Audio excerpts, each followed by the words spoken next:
May 4, ayan, unang ulan ng Mayo. Actually, hindi naman ulan pa ito. Parang ambon pa lang. Hindi pa nga ganong makita sa camera. Sobrang hina pa. Tsaka umuulan tapos maliwanag.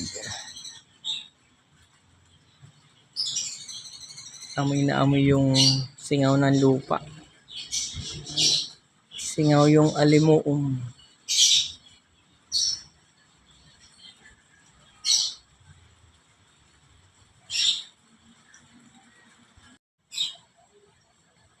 Eto, totoong ulan na to. Medyo mas malakas na ng konti. Tsaka dumilim na yung ulap.